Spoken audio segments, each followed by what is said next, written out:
सर्वांना हरिओम. श्री रामरक्षा स्तोत्राच्या माध्यमातून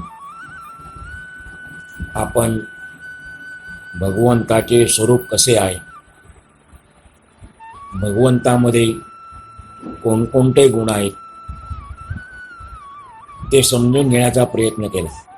आजपासून आपण काही दिवस भगवंताच्या भक्ताचे स्वरूप कसे आहे, भक्ताच्या अंगी कोणते गुण असतात, असायला पाहिजे, ते जाणून घेण्याचा प्रयत्न करणार आहोत. आपण सर्वच जण प्रभू रामचायचे भक्त आहोत यात शंका नाही. पण श्रीरामाचा सर्वश्रेष्ठ भक्त मारुती आहे.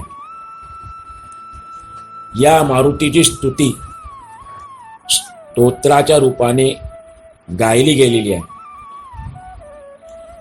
ज्यांनी आपले जीवन सर्वस्व रामाला अर्पण केले होते,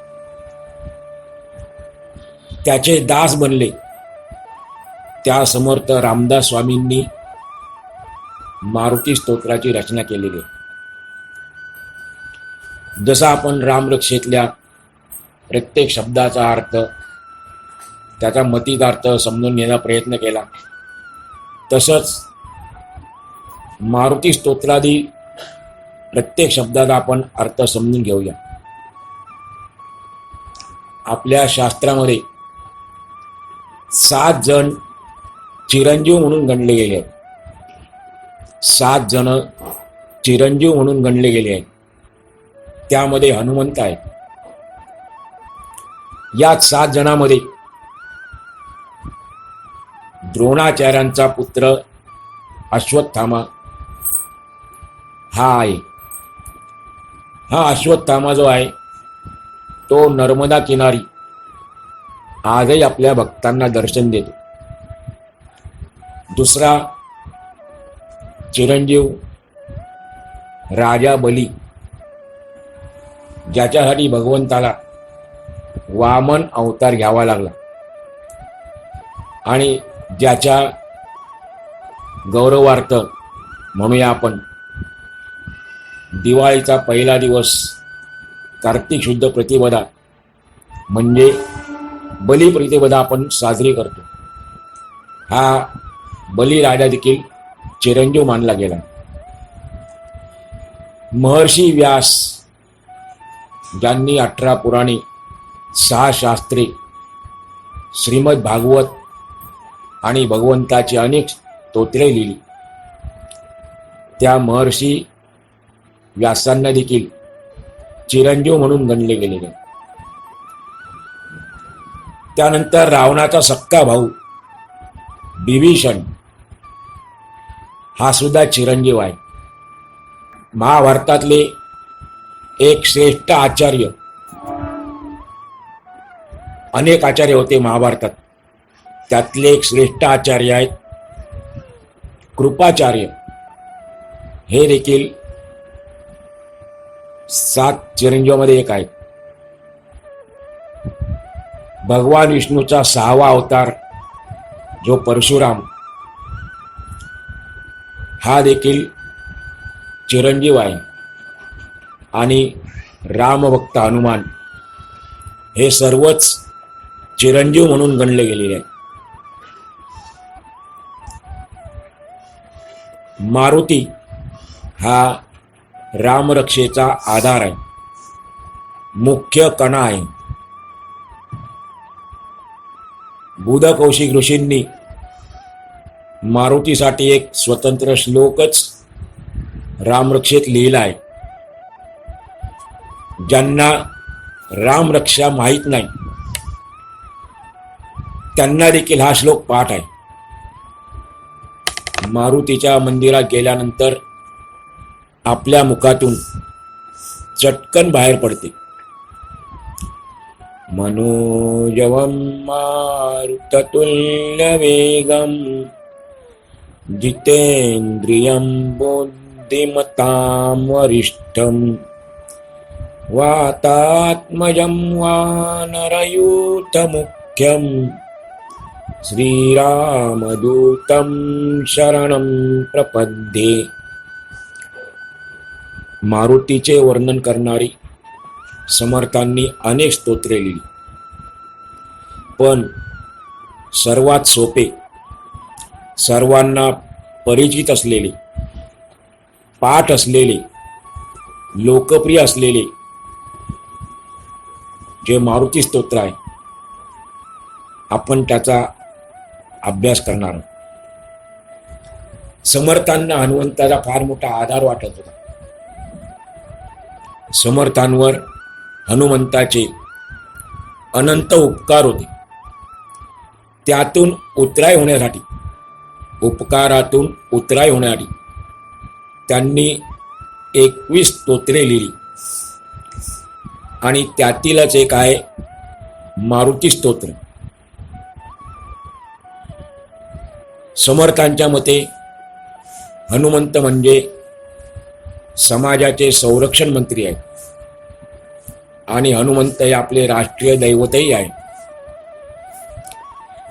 समर्थांचे मूळ नाव आपल्याला माहीत आहे, नारायण सूर्याजीपंत ठोसर.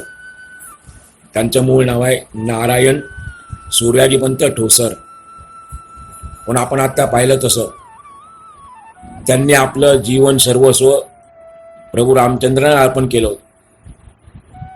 ते रामाचे दास बनले होते आणि म्हणून त्यांना रामदास म्हणतात.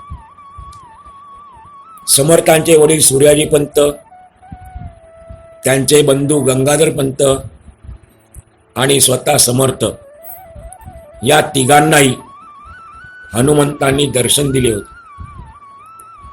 तसेच समर्थांना लहानपणीच बालवयातच श्रीरामांनी अनुग्रह दिला होता, दीक्षा दिली होती आणि सांगितले होते की इथून पुढे हनुमंत तुमचा सांभाळ करील. आणि म्हणूनच समर्थांना हनुमंताचा फार मोठा आधार वाटत होता. या स्तोत्रातून समर्थांनी आपल्यासमोर हनुमंताची सगुण प्रतिमा साकारली आहे. समर्थ जेवढे रामाचे भक्त आहेत तेवढेच हनुमंताचे देखील आहेत. त्यांनी ठिकठिकाणी हनुमंताची अनेक मंदिरे स्थापन केली आहेत. पण सातारा, सांगली आणि कोल्हापूर जिल्ह्यातील 11 मारुती प्रसिद्ध आहेत आणि त्या 11 मारुतींची वेगवेगळी नावं आहेत. हनुमंताचे चरित्र सांगणे, त्यांच्या पराक्रमाचे वर्णन करणे हा या स्तोत्र रचनामागचा हेतू आहे. हे जे आपण स्तोत्र आता अभ्यास करणार आहोत त्याच्या मागे हेतू काय आहे? समर्थांचा हनुमंताचे चरित्र सांगणे, त्यांच्या पराक्रमाचे वर्णन करणे.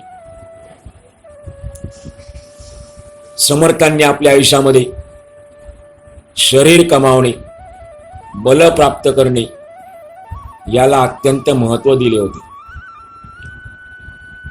त्यांनी स्वतः हनुमंताची उपासना करून बलोपासनेचे महत्त्व सर्वांना सांगितले. असं हे मारुती स्तोत्र जरी मराठीत असले तरी त्यातील काही शब्द संस्कृत आहेत. आपण त्यातील प्रत्येक ओळीतील प्रत्येक शब्दाचा अर्थ समजून घेण्याचा प्रयत्न करूया. त्यामध्ये पहिला श्लोक जो आहे, भीमरूपी महारुद्रा वज्र हनुमान मारुती वनारी अंजनी सूता रामदूता प्रभंजना. या श्लोकामध्ये समर्थांनी हनुमंतांसाठी 8 विशेषणं वापरलेली आहेत. पहिलं विशेषण आहे भीमरूपी. हनुमंतांचं वर्णन चालू आहे. 5 पांडवांमध्ये दुसरा पांडव भीम होता हे आपल्याला माहीत आहे. या भीमाचे स्वरूप विशाल आणि भव्य होते. त्याचप्रमाणे हनुमंताचे स्वरूप सुद्धा विशाल आणि भव्य आहे. म्हणून पहिला शब्द योजला समर्थांनी भीमरूपी. भगवान शंकराने रामसेवेसाठी अनेक अवतार घेतले. त्या प्रत्येक अवतारातील शिवाला रुद्र म्हटले जाते.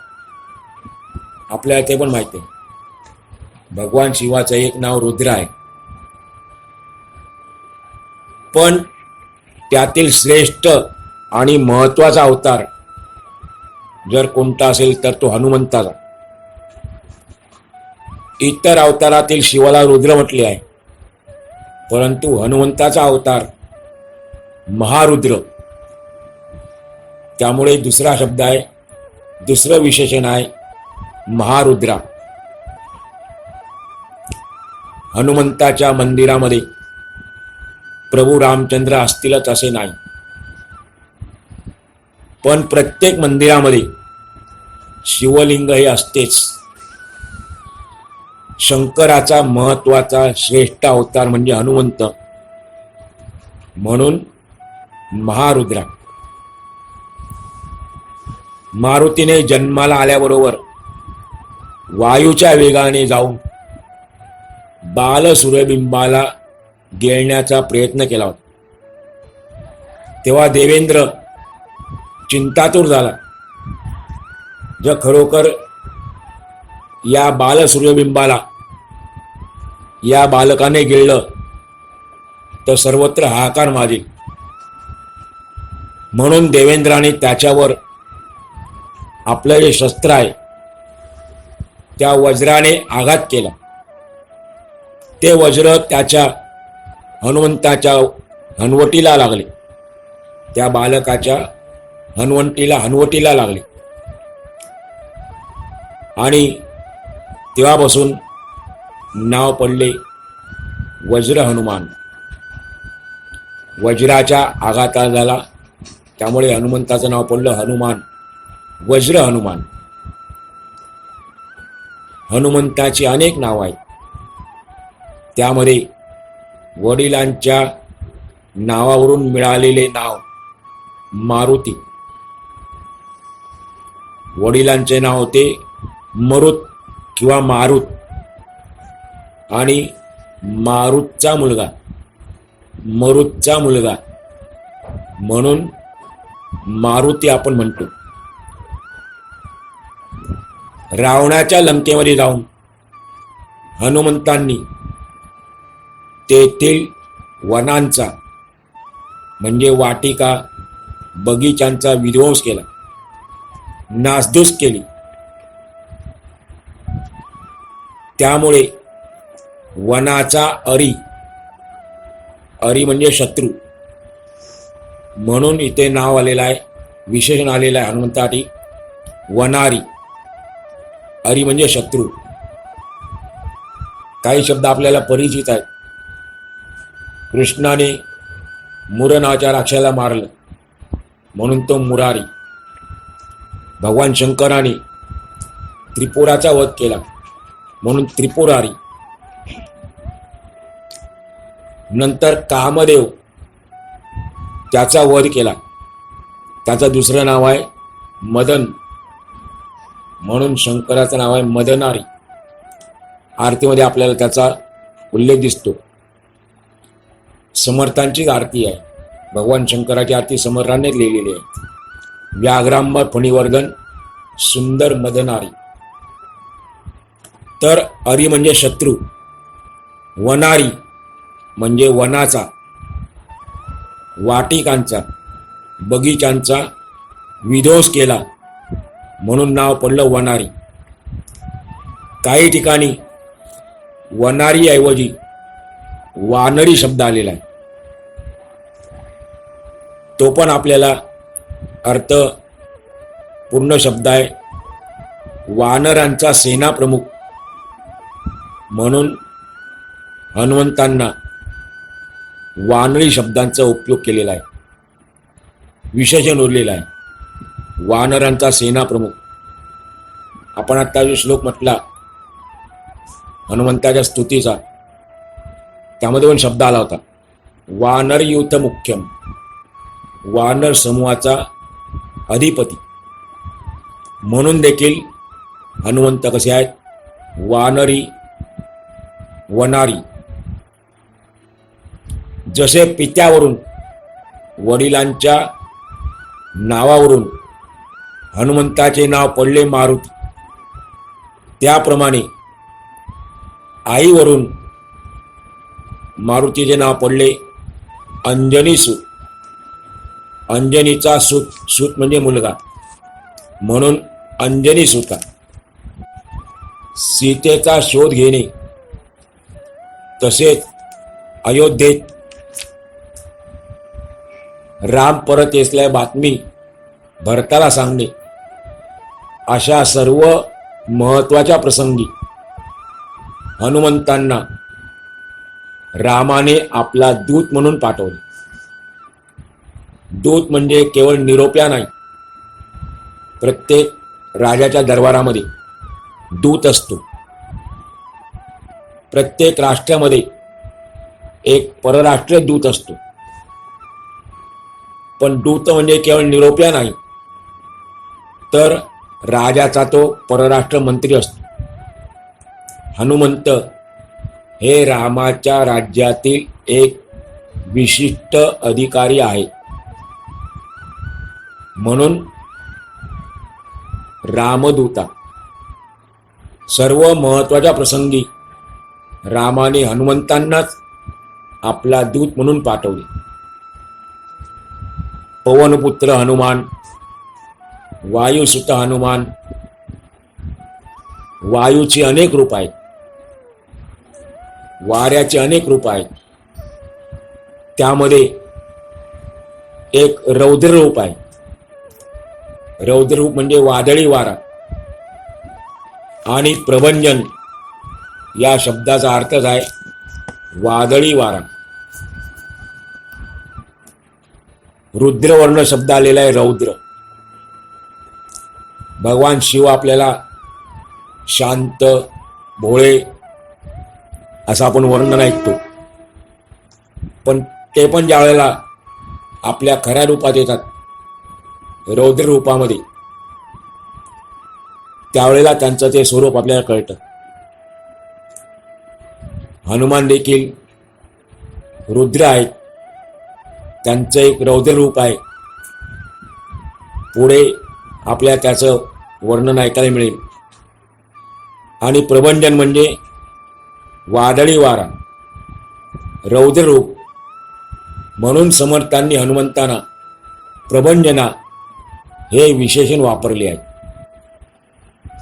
अशी 8 विशेषणे समर्थांनी पहिल्या श्लोकामध्ये हनुमंतासाठी वापरून त्यांची एक प्रकारे आळवणी केलेली आहे, त्यांची स्तुती केलेली आहे. पहिला श्लोक आपल्याला अर्थ सांगून जातो. दुसरा श्लोक आहे, त्यामध्ये देखील विशेषण वापरलेली आहे. बघूया आपण दुसरा श्लोक काय. महाबळी प्राणदाता सकळा उठवी बळे, सौख्यकारी दुःखहारी धूर्त वैष्णव गायका. काही ठिकाणी आपल्याला पाठवे दिसतात काही शब्दामध्ये. दुःखहारीच्या जागी शोकहारी, धूर्तच्या जागी दूत, गायकाच्या जागी दायका. पण या ठिकाणी आपण जो श्लोक वाचला आता त्यावरून त्या शब्दांचे अर्थ बघणार आहोत.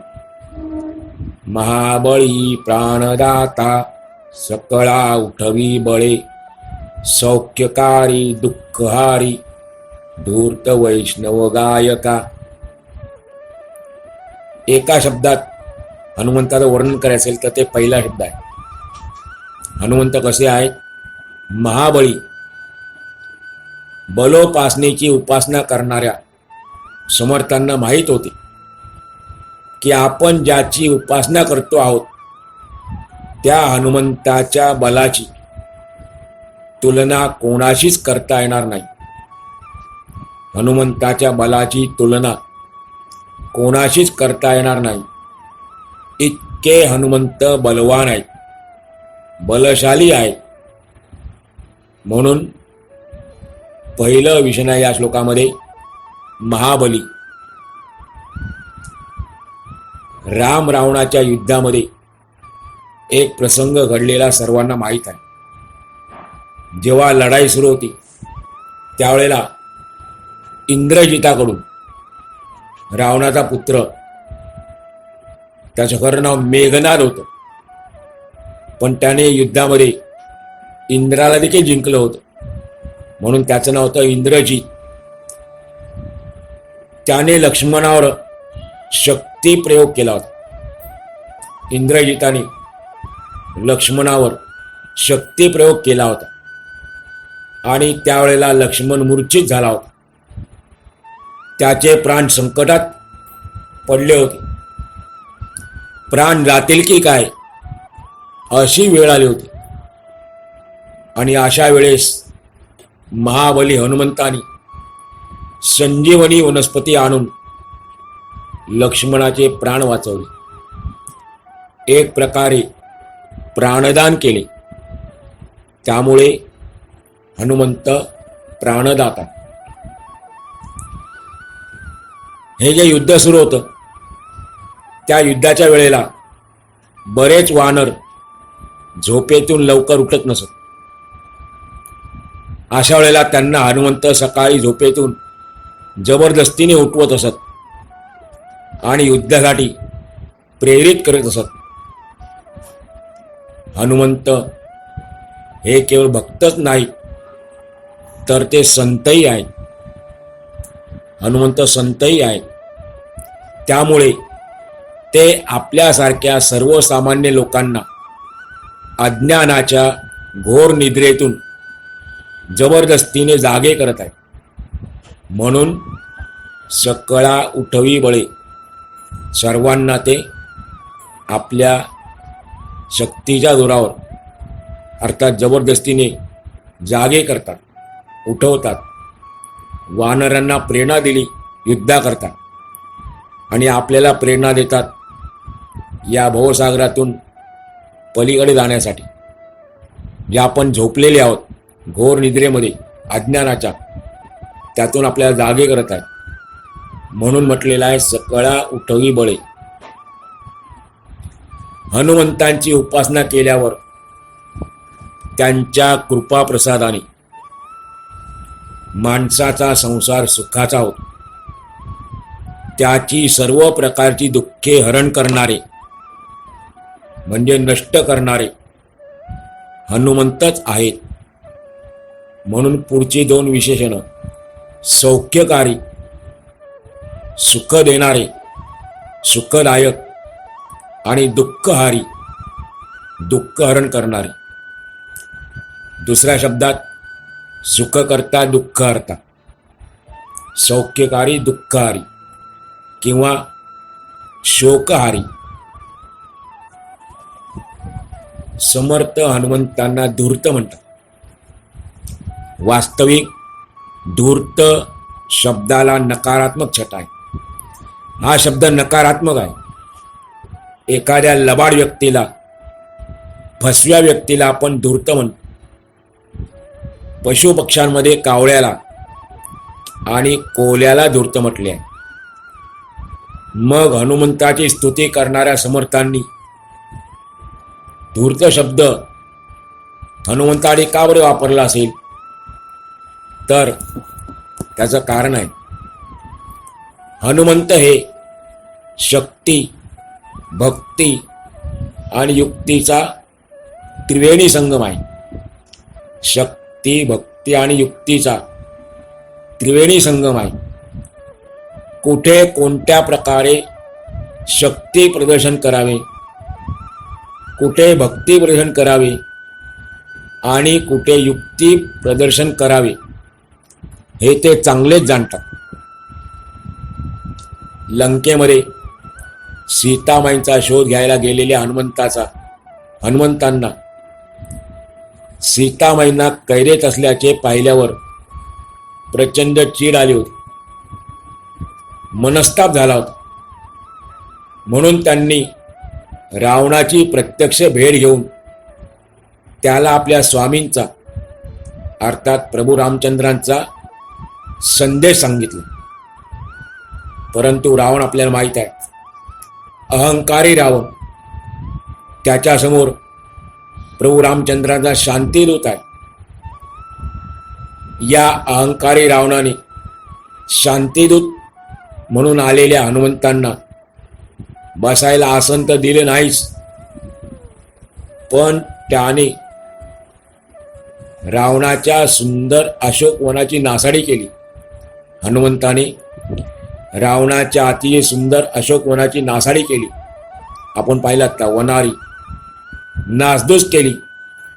म्हणून हनुमंताच्या शेपटीला आग लावण्याची शिक्षा दिली. परंतु रामदूत शांतीदूत हनुमंत जराही घाबरले नाही, डगमगले नाही. उलट त्यांनी स्वतःची शेपटी गोलाकार रचून रावणापेक्षा उंच आसन तयार केले आणि यातून त्यांनी शिकवून दिले आपल्याला की कोणीही कितीही वाईट वागणूक दिली, आपल्याला कोणीही कितीही वाईट वागणूक दिली तरीही आपल्याला आपले स्वतःचे स्थान निर्माण करता आलं पाहिजे. आपल्याला आपले स्वतःचे स्थान निर्माण करता आले पाहिजे. हनुमंत स्वतः रचलेल्या उंच आसनावर बसले आणि त्यामुळे रावणाला मानवर करून त्यांच्याशी बोलणे भाग पडले. अशा प्रकारे हनुमंतांजवळ व्यवहार चातुर्य असल्याने त्यांना कोणी फसवू शकत नाही. शत्रूशी वागण्याचा धूर्तपणा त्यांच्या ठिकाणी होता. म्हणून समर्थांनी हनुमंतांना धूर्त असे म्हटले आहे. श्री विष्णूच्या भक्तांना वैष्णव म्हणतात. ज्या ज्या देवाची आपण भक्ती करतो, जे जे आपले प्रिय दैवत आहे, आराध्य दैवत आहे, त्यांच्या भक्तांना त्या त्या देवतेच्या नावावर ओळखतात. वैष्णव म्हणजे विष्णूचे भक्त, शैव म्हणजे भगवान शिवाचे भक्त, शाक्य म्हणजे शक्तीचे भक्त, शक्ती अर्थात देवी, गाणपत्य म्हणजे गणपतीचे भक्त.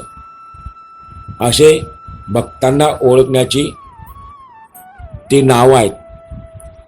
तर विष्णूंच्या भक्तांना वैष्णव म्हणतात. श्री विष्णूंचा राम हा अवतार आपल्याला माहीत आहे आणि हनुमंत श्री रामांचे अनन्य भक्त असल्याने त्यांना या ठिकाणी वैष्णव म्हणून संबोधले आहे. जेव्हा हनुमंत रावणाच्या दरबारात स्वतःच्या शेपटीने तयार केलेल्या उंच आसनावर बसले होते, तेव्हा त्यांनी बेधडकपणे, निर्धास्तपणे, न घाबरता आपल्या स्वामींची स्तुती गायली. स्वामी भक्तीचे गुणगान करण्याचा नम्र भाव हनुमंतांच्या ठिकाणी होता. गाणे तर तुम्ही आम्ही सुद्धा गातो, पण शत्रूच्या गोटात, शत्रूच्या दरबारात शिरून प्रभू रामरायांचे गुणगान करण्यासाठी, आपल्या स्वामींचे गुणगान करण्यासाठी लागणारी प्रखर स्वामी भक्ती आणि निष्ठा, नम्र भाव हनुमंतांजवळ होता. म्हणून त्यांना म्हटलेलं आहे गायका. आणि या सर्व कारणांमुळेच हनुमंत जे आहे ते श्रेष्ठ रामभक्त आहेत. आज आपण या 2 श्लोकाच्या अभ्यासानंतर या ठिकाणी थांबणार आहोत आणि पुढच्या भागामध्ये आपण पुढच्या श्लोकांचा या ठिकाणी अभ्यास करणार आहोत.